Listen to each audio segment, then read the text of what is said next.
Hello and welcome to a very special episode of North 100, the introduction of a brand new co-host, introducing Nelson. Hi. Nelson, tell us about yourself. How long have you been playing Highlander? Hi, I'm Nelson. I've been playing Highlander since approximately 2003. 19 years? Well, yeah, so Highlander, the Highlander community that we sort of kicked off in Victoria had its roots in the prismatic community from like the late 90s and going on. And I never got into that, but I sort of played with some people who played those decks. It was like you had to play 250 cards. There had to be a minimum number of cards from every color. And like also it was Highlander, maybe. I can't remember if it was Highlander or it was four ofs, but it was Highlander. Okay, it was Highlander. Thanks, Charles. So Singleton, right? Yeah, Singleton, exactly.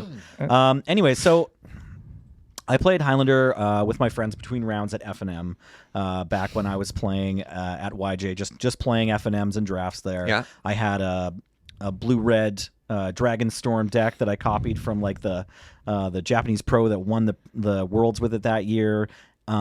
But you know, once you've got the feel of your standard deck and you're going to play standard for 3 months with the same deck, Like, or whatever. God, I want to do something else. Well, you start whether your matches are fun or kind of unfortunate, you're going to finish them in less than 50 minutes, and you got to wait for the rest of the scene to catch up. So between rounds, we started playing Highlander, and I built like black-green biggest creatures I own, like I had like Golgari. This was in my draft deck, and I didn't get to cast it, so I'm going to put it in a 100-card deck. And then I eventually built like Naya, same idea. These are the biggest creatures I have. And I kept playing that. That Naya LD deck. Oh, some of the best congregations at dawn you'll ever see. Yeah, no, that was some very early days for me. This is now at this point in 2008, I start working at Yellow Jacket, and I formed, I think within like the first year I was there, I like helped bring together the first little mini Highlander tournament, which strangely enough, we just decided on the fly, like the people who were there on like a Thursday afternoon and wanted to play Highlander for prizes. It was like myself, Robin Sorensen, and then two other players from the scene, Aaron Patton and Tyler Roberts. Oh my God. Neither of which are still sort of YJ regulars, but these were the people who were around playing just as much Highlander as they could, because it was just a casual format to begin with. So then after, like 45 minutes later, when we finished our 4-player game, like weirdly we had a game of Commander as the very first. It wasn't Commander, but it was like everyone just had 20 life points, and like because we were starting off doing a tournament scene, we didn't have any rules to begin with, and I didn't say like, well, there's 4 of us, let's play a mini top 4 of an F. No, like we'll play one big multiplayer game, which is like the very next thing we did the next Monday or whatever. We started playing brackets, but yeah, I've been playing Highlander regularly since then. So since 2008, like pretty solidly. Form the format and the tournament scene that would grow from it. All right, so I got some questions for you. Great. Stand-up moments, career accomplishments in the format. Okay, so probably the most important thing that happened, because in those very early days, I was running. We had just no rules at all, Highlander. It was like vintage, but Highlander and 100 cards. You could play any cards you wanted, and nothing was banned except for like Falling Star and Chaos Orb. So it was very pay to win. We weren't allowing any proxies or any CE back then. Sure. So as like the de facto leader of that format, I managed to, like through many conversations with people, allow us to change it into points Highlander. Wow. And like I brought on the Australian 7-point list. So you are the grandfather of the points. Yeah, I'm not the only person in the conversation, but I was like the person, like I was TOing the tournaments at YJ, so I had to like. Well, you were the leader of the Republic in a weird way. Because like early on, it was very community driven. We would have big discussions. But as the person who worked at YJ and ran it, you'd be like, okay, everybody shut up and let's have this conversation. Yeah. You're the chair, not necessarily the de facto leader, but like. Right. Sort of Speaker of the House role. Highlander. The Shays Lounge. Okay, that's a highlight point. Now, what can you expect? What can people expect from your perspective? So, like, Wheeler's the degenerate combo kind of person like this. Jared White was our control player.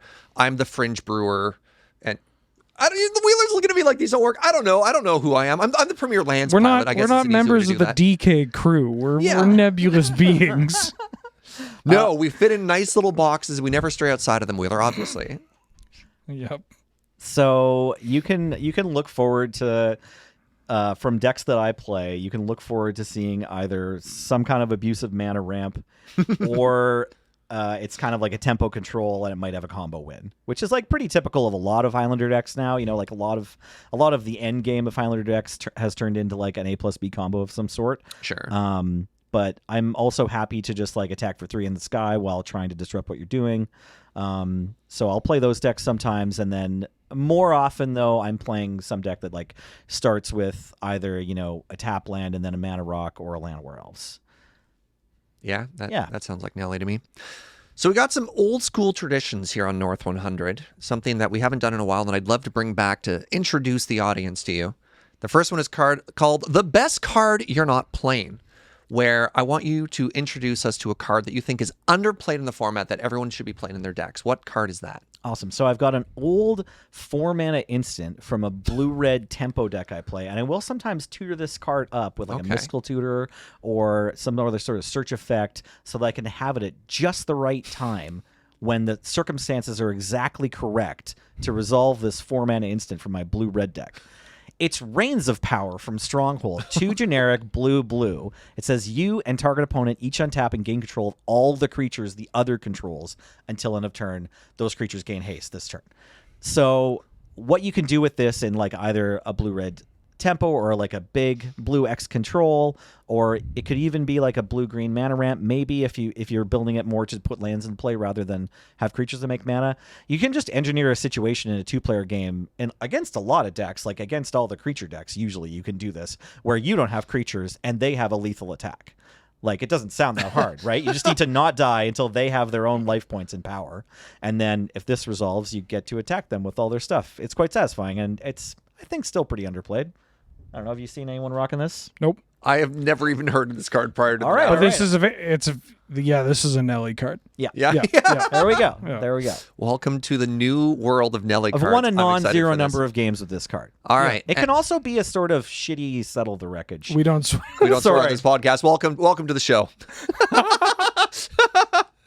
All right. Another thing that we're going to bring back for today only is powerful Magic stories, which I know people have been clamoring for. And I think I want all of us to very briefly tell favorite Nelly stories. So my favorite Nelly story is Blue-Red Control was a Nelly classic. And his big win con, it became a terror in the format, was Second Right.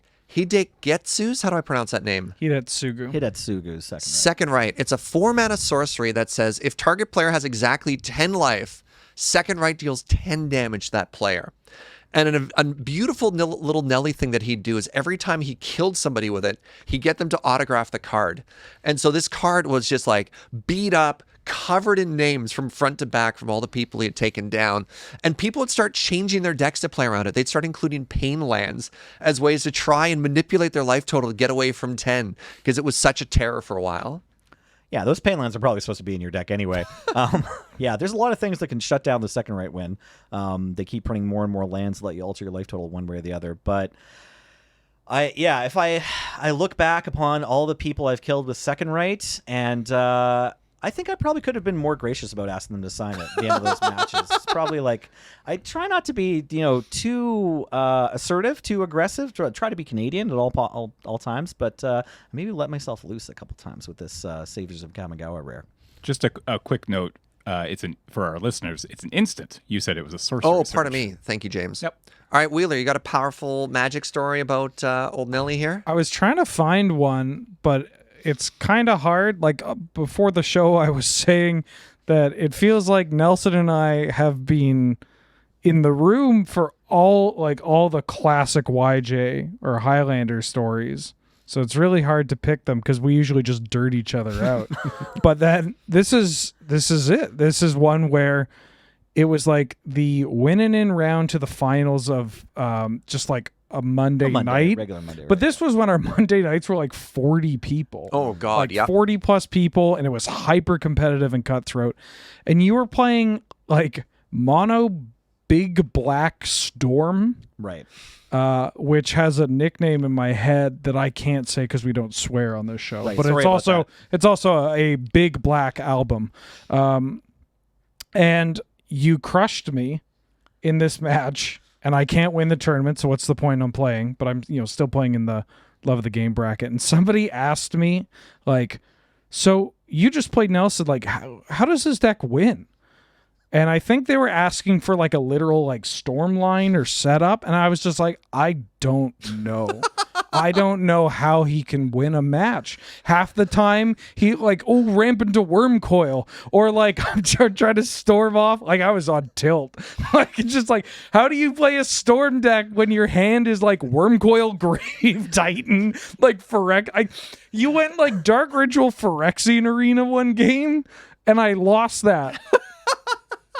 And like that's 2 cards every turn. Yeah, I know, but it was still just like that's not a bad play. But also, that's the kind of play it's like, okay, I know exactly what I'm dealing with. And I didn't. Right. Just got Lake of the Dead into the dirt. Yeah. Powerful Magic. All right, Nelly, take us home. What is your powerful Magic story here? Okay, so instead of me winning, I want to tell a story about me fantastically losing. But it's the Highlander learning moment that I appreciate the most. And when you told me to think of a powerful Magic story, it's just the year is, I think, 2014. And I'm in the finals of the top 4 of the end of the year whole Mondays into playoff championship that YJ has. And Allison across the table from me is playing Black Green Rock like she always did. Classic. And I'm playing a very similar deck. It's Bug Rock. So I have kind of like Allison's deck, but I've removed the cards that I don't love, and I've put in a bunch of good blue cards like Jace and Mana Drain. And I play like an iconic card from both players' decks, and a card that Allison has played a ton. I've played a ton, but mostly in other decks, other strategies. I've played it in like aggressive decks, and I've played it in mid-range decks, but I hadn't really played it a ton in control. And so I got to learn what Liliana of the Veil is like when you're in sort of a rock mirror. All right, so what is Liliana of the Veil for people who might not be familiar? If you're not familiar, yeah, she just got reprinted in Dominaria United. It's 1 generic black for a planeswalker with 3 loyalty. +1 is each player discards a card. -2 is target player sacrifices a creature, and then -6 is separate all permanents target player controls into 2 piles. That player sacrifices all permanents in the pile of their choice. So pretty cool card. Good at forcing both players to play without cards in hand for on the opponent's turn, which is great against blue. Unfortunately, like shortly after I played it and down-ticked, I then like drew my Mana Drain and had to kind of decide what to do with my resources. I know that Allison's deck is going to be playing bombs eventually, and in hindsight, I think I'm supposed to like let Liliana get attacked by a Llanowar Elf and die, but I'm too addicted to the value of having, remembered to activate my planeswalkers and getting loyalty ability on the planeswalkers. And unfortunately, I just kind of like mind twist both of us, which is just great for her, and she goes on to win the match.